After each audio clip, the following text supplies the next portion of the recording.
Alright. The other thing is that no one got the buffer over. Alright, let's do it. So I'm going to sit down for a little bit. My flight killed me today. So this is a talk we've been doing now since December, so I didn't think I'll do it again. I was going to kind of bin it. But I really like the subject, and as we had more time, I suggested that I do it, and thank you for wanting to listen to it.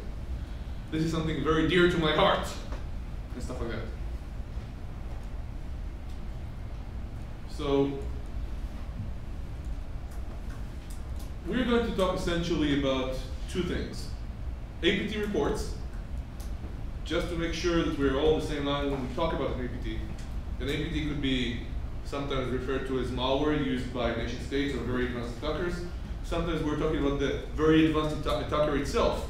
When I mention APT, the actual initial very advanced persistent threat, which makes sense in many ways. A lot of people have been saying recently that the A shouldn't really be there. They're not really very advanced, but they are persistent and they are a threat. And the other thing is the OPSEC Evolution. We'll talk about OPSEC and what it is, but essentially, anybody here ever done or heard or read about OPSEC? Okay, not many, but that's fine. Operation security, essentially. How do we make sure we don't get caught, right? And putting this together, we call this these are not the APT that you're looking for. Which we find funny, but hey, that's us and Tom, right? Yeah. So we want to simplify the attack process so we can talk about it. We want to demonstrate the actual evolution of threat actors. And we want to suggest closing the evolutionary gap and how we can go about it. My co-speaker for this lecture is Evron. He's not here with us. And there are a couple of jokes in there that you wouldn't get, so I'll give you a warning. Ingvar lost one of his arms in the military. And he's a very happy guy, and he has a lot of really cool tricks that he does with the arm. And he's really rude too. He has a lot of things where like people need help, so he goes around with his arms, with his wooden arms, just can I give you a hand? So it's kind of funny. And you'll understand why I mentioned this later when we go through the presentation. So to get started, I want to put us in perspective, tell you a story that essentially frames the discussion. So we've always had malware. We know that as a fact. But everything changed when APT-1 was released. The report from Mandiant was insane. Now, as somebody who works with APTs regularly, I said like, and barely read it. It was pretty obvious to me personally. But there are two things that were insane. Number one, the extent of the exposure. Both of the report, everybody read it. I mean, if you see Mandiant's financials, they went up hundreds of percentage points within the next 6 months. Everybody read it. So APTs became sort of mainstream after that.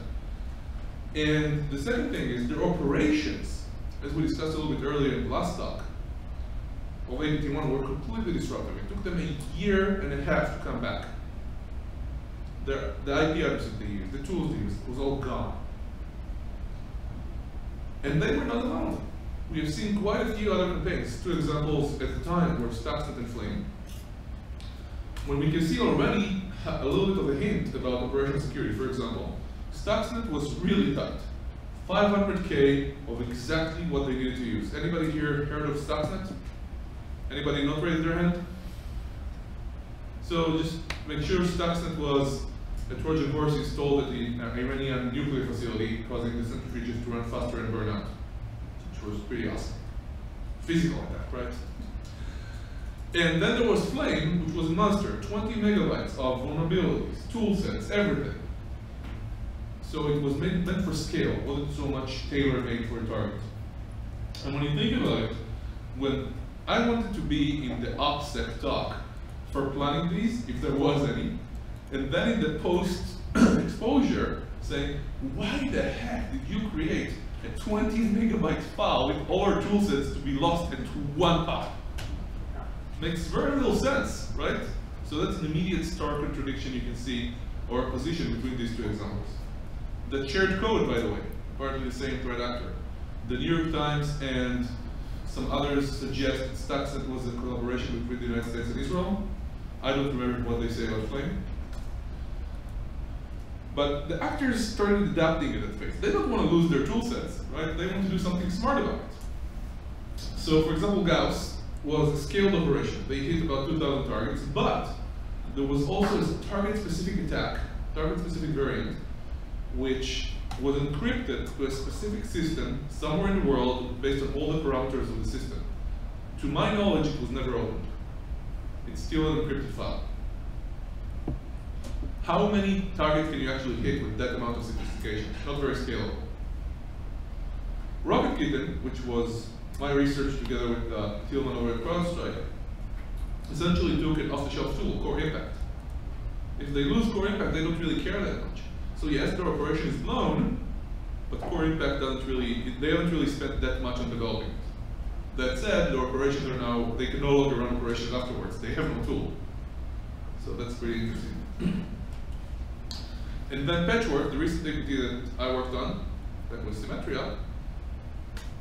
we essentially told you what I think about that.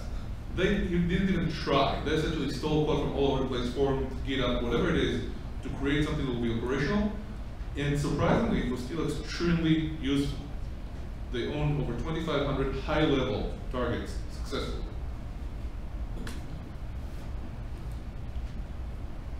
And we would like to think they had these OPSEC meetings.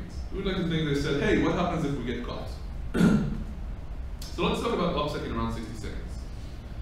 Why would you need OPSEC? Anybody has any ideas? Help me out here, discuss with me. Don't be meek Americans. I just insulted your nationality. What do you think about those damn apples? I mean, come on. Help me out here. What's OPSEC? I'll just choose, yeah. I mean, why do you need OPSEC? Because Guantanamo Bay? Okay. Well, that's a pretty good reason. You just want the internet. Your adversaries, your competitors, just somebody wanting to get over on you, either bring you down or get, take your customers, what have you, to know your capabilities and your vulnerabilities. Or without taking any sides, if you look, for example, at this particular election, right? Hillary Clinton wrote a lot of things in emails that she probably shouldn't have. On the other hand, Trump talked to an open microphone, right? No, I'm not picking sides here. I'm saying these are all OPSEC thoughts. Like, what do you do, regardless of who you are, what you, to preserve your security or your privacy or whatever it is you want. So there are 3 reasons why people would want to do OPSEC. Number 1 is assure success. Make sense? Not really need to elaborate on that. Number 2, prevent detection, which I think is also pretty straightforward. And number 3, prevent attribution. Do we really want somebody to say, hey, that was them, that was us?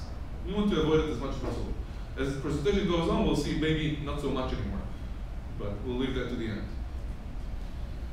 And there are analogous processes that we as security professionals are very in touch with. One of them is risk management, for example. Another is the software development lifecycle, where you make reasonable choices about how you want to approach things based on different costs, essentially. Now, when OPSEC is compromised, there are quite a few things that can happen. Now, let's see how much you actually watch movies. So, it will come. So, number 1 is time to market.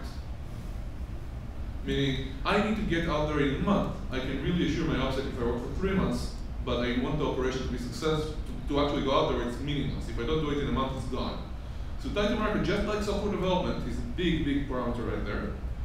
Scalability, which we discussed with Gauss. Do we want to scale this? Do we not want to scale this? How much effort do we need to put in? And ease of deployment. Friction. Just like you take your security tool and try to deploy it to the organization, and the IT starts screaming at you, and it takes 6 months or whatever it is. Ease of deployment. Can we, for example, from the other flip side, can we go and install this tool and there will be a warning sign on the computer saying, hey, something weird just happened, or maybe an antivirus caught you. Let's make sure that the ease of deployment is, I'm not saying it should be easy, I'm saying there is always a scale that fits the operational goals. And This is a statement that's very important. It's key to the presentation. Every APT report represents an OPSEC failure. And that really frames the discussion. So you can't really do a presentation about this without mentioning Sun Tzu. It's almost a joke for me right by now, but there you go. And there is one case where you can actually see beyond the veil. So if you look at the Sun Tzu quote actually, not just as a joke, know your enemy and know yourself, and you can fight 100 battles without disaster. What can we actually know about the other side? And in the APT case, not that much. But with the hacking team, everybody heard about hacking team? Okay, not that many people. So hacking team was a for-hire commercial company in Italy that was essentially a for-hire APT. They created tool sets, they sold them to governments, kind of like NSO was just in the news the other, like a month ago. So same thing. And we actually have the ability to read some of their emails because they were compromised. And down here, it's kind of small, but in a citizen law report, they mentioned in one of the emails that they said their primary concern seems to have been not getting caught again when they did get caught. So that's just a little bit of the data we have on the other side. But we don't have the other actors' emails, so we have to try and work out what they know. And what we have is APT reports, and they suck. Most of them just don't have the information we need. We see like up to, let's say, 60 or 80 pages of a report. Trying to get into that is kind of hard. Some people just give up and take the IOCs and go away. Then mostly the aim of the report is PR or to impress other researchers. And when you work in that direction, I don't think there are actually APT researchers in the room, but we're all security professionals, and when you work to impress your peers or to get PR, your goal isn't necessarily defense. So how much information do you actually pull out of it? And as I mentioned earlier, Imbar doesn't have one hand. So as a result, we have an asymmetry. And usually he goes on stage and does this with his hands, right? And as he's a pretty small guy sitting next to me, I'm just trying to carry the joke across. He said, if you didn't get it yet, and he points to me. He's a mean guy, right there. So we have this asymmetry of information where the attackers know whatever they need to know, and we don't really know that much about them. So this is just there because I like Star Trek. I mean, I usually make up an excuse to tie it to the presentation, but I just like Star Trek. But the most important thing to understand is everybody is learning. When an APT report is released, essentially, it's not just QA for me. It's not just QA for a threat actor. It's QA for all the threat actors to say, hey, why was this guy caught? What was the mistake that girl made? Right? They are free QA. So let's look at some lessons learned. For example, APT1, this command control server was pretty simple. I don't really remember what it was. Maybe it was in IRC. Just don't remember. Really simplistic. And last year, Kaspersky reported about Turla that hijacked satellite traffic to be able to do command and control, and it's just insane, the amount of development done in a few years. There is some learning in progress. There is code sharing between Stuxnet, Dooku, and Flame. That's years apart, which is really interesting. And lastly, we never really know. So Iron Tiger, I mean, all these things have names, right? Tigers are sometimes Chinese, I guess. It was clearly Chinese. Looking at that APT, there is really little doubt in the mind of anybody in the security space when there is kind of the, water cooler discussions of the APT hunters, and they say, Iron Tiger, yeah, that's Chinese. So that's one type of attribution, but looking at that, we don't really have to go into it. It was clearly Chinese, let's believe it. Second, for example, Corredo, the mask, was one of the best, most detailed APT reports ever written, and this is, I guess, also by Kaspersky. And everything fits so well. For example, we could see that they are attacking rebels in Spain. Who would care about rebels in Spain except for Spain, right? We could see they were using the Spanish language. We could see so many things in that APT. We just said, that has to be Spanish.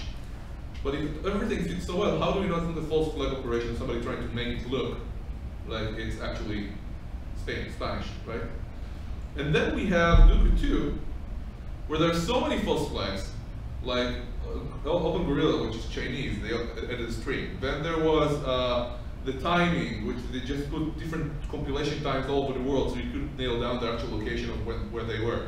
just so much information out there, it's really hard to tell anything about attribution. And people are very, very lax in attribution. Just say, hey, that was that guy over there. Fine. Let's be careful. So let's say you've read an APT report.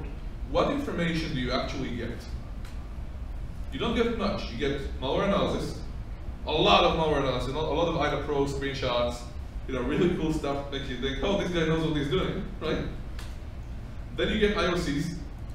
That's fine. Let's see IP addresses for CNC servers. Let's see some hashes. Let's say that it starts to get useful. Then we have sometimes a little bit of C2 setup. As you see, it's a diminishing amount of information as we go into the report, which would be really cool because if we could know where and how they're communicating, we could detect them on our networks, regardless of IOCs that change. Then we have a little bit about attack vectors, not very much. Who are they actually targeting? What do they actually care about? And lastly, their objectives. We know very little about their objectives, and this is inverted. The stuff we care most about is the stuff we have the least information on. And then, essentially, we figured that people have invested a lot in reverse engineering the attacks, doing forensic investigations, but what we're trying to do is re-engineer how the attackers actually work, so we can determine, with a simplified model, here is how they operate, here is their methodology, here is their decision-making process, and not instead of just saying kill chain. Because it changes between various threat actors. We call this the engagement process. So let's start with the attacker side and then move on to the defender side. So the first thing in the methodology is composing the intelligence requirements. Very, very simple. It's like going shopping. What would I like to know? Simple enough, right? So for example, let's see, I mentioned movies, right? Let's see how many movies you guys actually watch. So that's what I'm saying, that's WMDs. That's a reasonable intelligence requirement, right? What are WMDs? Where are the WMDs? Does he intend to use the WMDs? Who is working on the WMDs? Can we get Matt Damon? 2 people watch movies here, okay. Second part is target list. Where can I find answers? Who holds the information I need? Let's get a target. So verticals, we can talk about banking, we can talk about manufacturing, whatever it is. We know that vertical is what we're interested in. And we may have specific targets, and this is the organization, this is the person. Then you have intelligence gathering. Intelligence gathering we'll go into deeply later, but essentially, let's collect intelligence to see where we go, what we do, collect all this information. And we build essentially a target report. I love Star Wars, not as much as Star Trek, boo, but I love Star Wars, so I'm using a lot of this. I can't put the presentation online because of copyright infringement, essentially.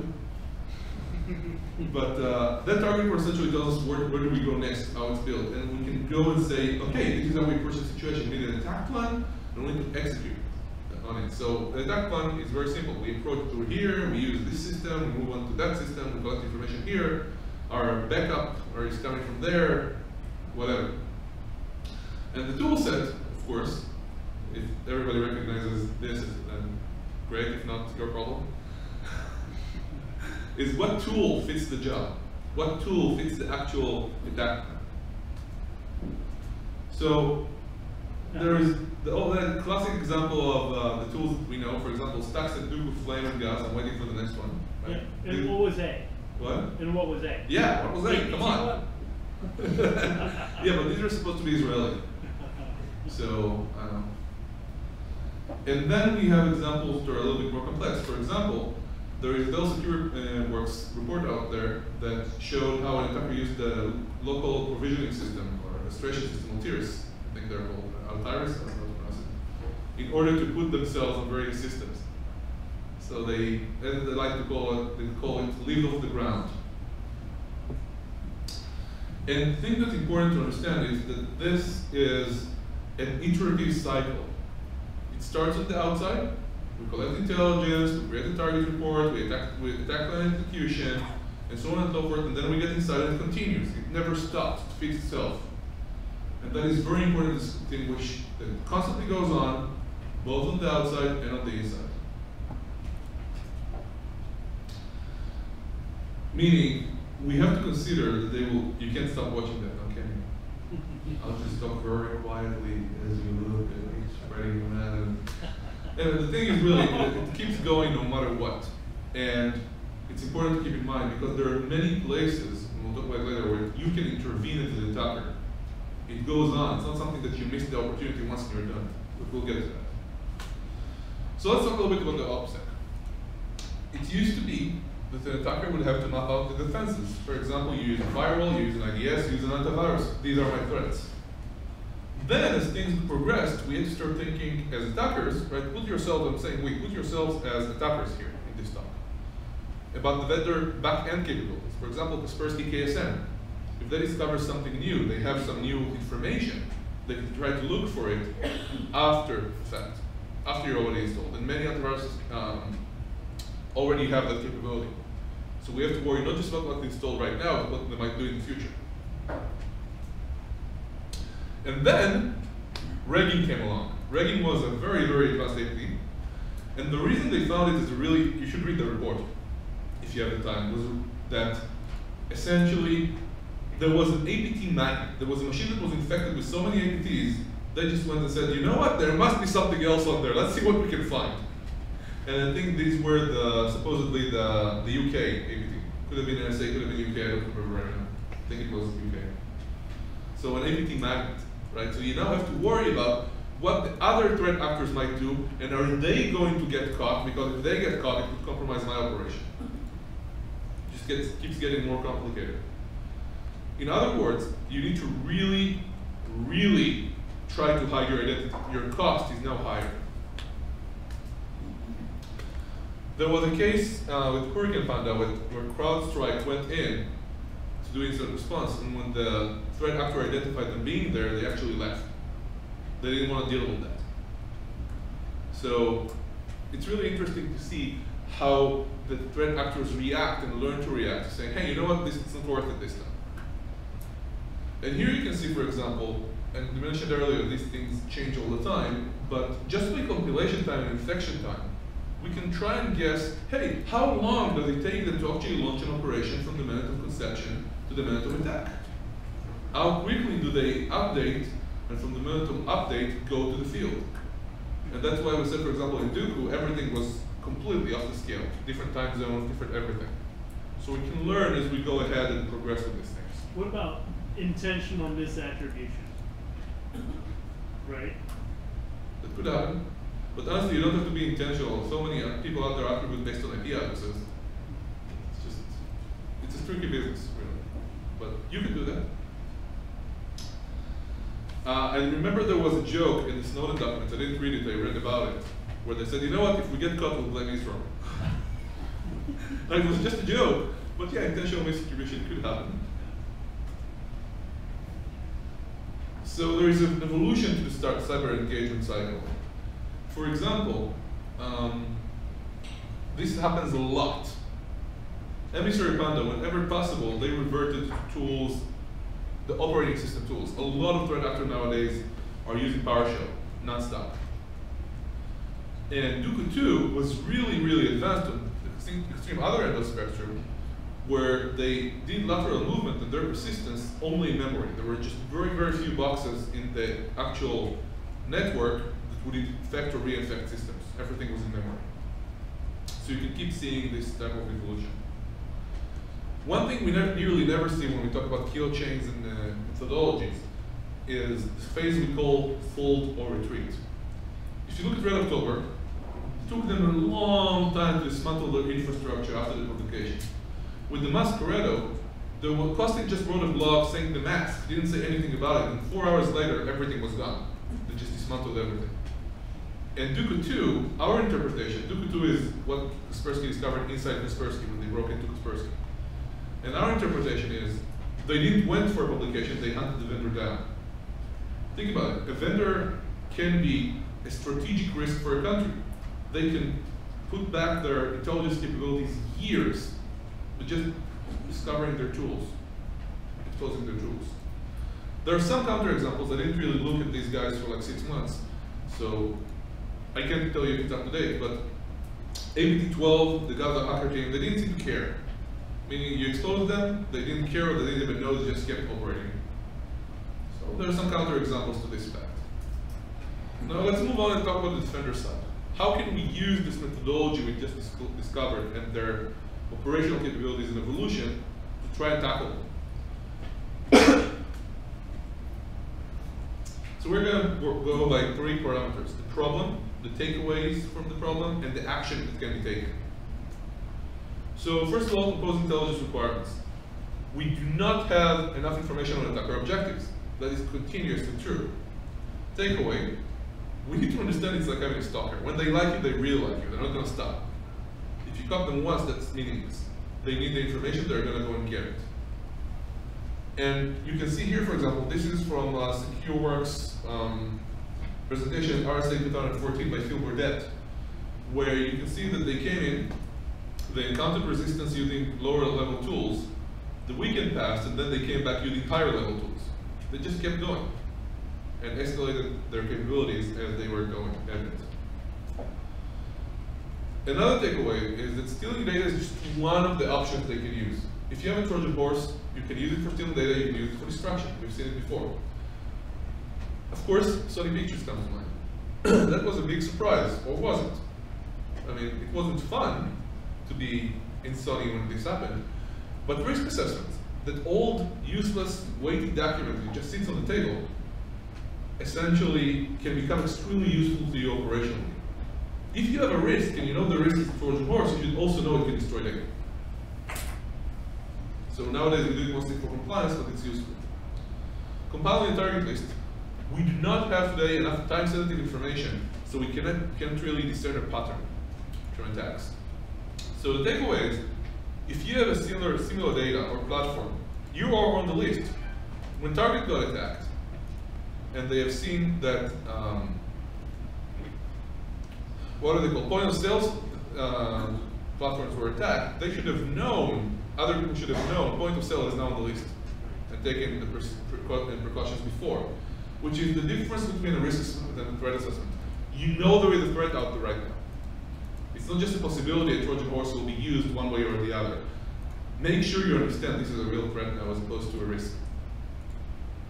The cyber engagement cycle, as we said, there are 2 stages. The pre-engagement stage is essentially, we have a problem where there is a lot of publicly available sensitive data out there. We have lax security awareness, we allow for probing, automatic probing, human probing, and that is the basic of security. It's a problem. And the takeaway is that the attacker can gain a lot of information about us before ever breaching your network. They can complete their entire, let's say, pen test without ever touching your systems, which is insane to think about. And as actions, I don't really have too many advices to give. You can limit public information, you can act outside your own perimeter, think about that idea for a second. You can do periodical awareness refreshments. And the thing is, this is kind of Captain Obvious. I don't have more interesting advice to give here, and that's a problem by itself. It's the basics. There is no way around it. At the engagement stage, not many people share lateral movement reports. We don't really know what they do for lateral movement in many, many cases. And this is where I mentioned this before, the engagement is an ongoing process. You have endless opportunities to intervene. And you can see there is a lot of methodology here. Everything you do matters. Everything you do slows it down. Yes, they can get in if they want to. We have nothing to do about that. We already talked about the asymmetry and trying to shift it around the previous talk. But you have endless opportunities to intervene. You have to understand that when you plan your defenses. And as actions, you can essentially put as many obstacles as possible, layered security, and that slows them down. Again, it will not stop them, but it will slow them down and give you more opportunities. Please, don't be shy. Share your breach data so that we can know, even if it's just a breach happened, or this type of system has been compromised. That matters a lot, even if it's in a closed group like this. And of course, you can always use cyber deception and make lateral movement pain, but apply it. Fold retreat. So we need to understand that attackers can destroy forensic evidence. This has been the case forever. Delete logs. Now, at the enterprise level, this is harder, but it's a huge problem. And we need to understand snapshots and logs can really save the day. think about it for a minute, that in a way, our most used and most critical control in any organization is incident response. This is really bad. We should be able to stop them much, much before that. But essentially, what we do day in, day out is incident response. It's our most critical control right now. I'm not sure it should be the way it is, but that's the way it is. Which means potentially, this is just a philosophical thought, don't kill me. Saving the logs for backup of the logs for the forensic data later could be more important than log monitoring. And not many people actually do backups of the logs and secure the logs. So my co-presenter in bar gave this a name, a backup response time, whereas I like to call it burp, which I found funny, but maybe you guys are a tough crowd. Come on, courtesy laughter. Burp. It's now a security thing, you know, we should burp this thing. And we should try this. On the one hand, how much information can we gain from a report? How do we measure it? On the other hand, going through the engagement process, how can we make our defenses better with every single report that goes out? It's not just about getting the IOCs and moving on. And we need to demand better APT reports from our vendors. APT reports make sense to us in defense. Now, one of the last concepts I want to introduce is what we like to call the decline of shame. When APTs used to get caught, they would disappear off the face of the earth for a year and a half, not just because their infrastructure is gone, not just because $10 million just went down the drain, not just because of the cost of developing everything, but also because of what we call shame. And we feel that there is a decline of shame in a way. Nobody cares. Just nobody cares. It seems like we got caught. Yeah, big deal. We can do it again. We can just keep operating. Who cares? And we find it a little bit disturbing, but it also emphasizes the idea of they're going to keep trying. So what we would like to see, right? Let's get this done. Number one, better, more actionable APT reports. Simple enough, right? Or not? Earlier breach reports, and even a heads up will do. You know, we had a breach. I know your industry is not targeted. This system is out of Gadi. I know that particular system is a problem. Even that much information is critical, and we're not sharing enough of that. There's some closed groups that do more, but we're not sharing enough of that. Actionable public information sharing. Most of the closed information sharing groups on the internet originally were started by me. I was really into all the operational groups and information sharing and intelligence sharing. Now there are many of them, I'm doing other things, as you can see. But we need some public information. Not everybody is in closed groups, and not everybody shares, and we're not in all the groups. What can be shared publicly? We're hiding too much information. And lastly, we talked about it several times, but enough with attribution addiction. Maybe it's something about the lizard part of the brain where we have to blame somebody, and I understand that. But the time we spend on trying to do attribution could be spent for defense. Could be spent on understanding the risk to us and how do we actually do more to defend ourselves. And I always give a shout out to a guy called Dave Marcus here because he hates attribution so much. We have seen reports coming out based on IP addresses. That IP address is in Iran. You know what? This is an Iranian threat actor. No!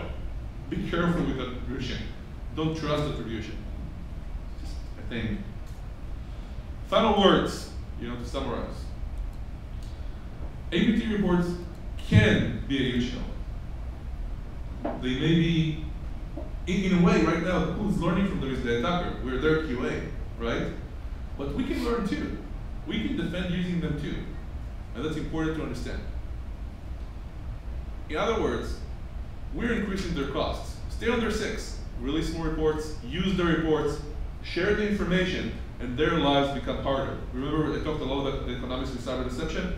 This is also economics. Let's increase their costs as much as we can.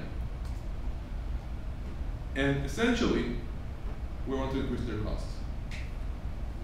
With that, thank you very much for listening to me. For 2 talks today, right? Even though I made them relatively short. And with that, I'll take any questions you have. Yeah. There are a lot of those closed groups now, and it's an issue of, you can get into the ISACs and stuff like that. What is out there that you've seen that's public sharing that's actually beneficial? Is there, websites or groups where there's some public sharing that's actually good public information, and because it seemed like there's not a lot out there that isn't just in a closed group and shared. I don't see a lot out there in the open as far as the closed groups and what they share. But there are a lot of blogs out there, vendor blogs, and they're trying to do a lot of PR. Sans ISC. There is a lot of IOCs that are being shared. Generally speaking, just looking at all this information, there is a lot of open source intelligence that I've used. But obviously, there is not enough out there, which is one of the main points I'm trying to make. But yes, if you collect open source information, you will find a lot. Other questions?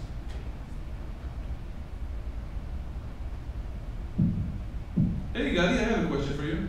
Oh yes, really, thank you. You.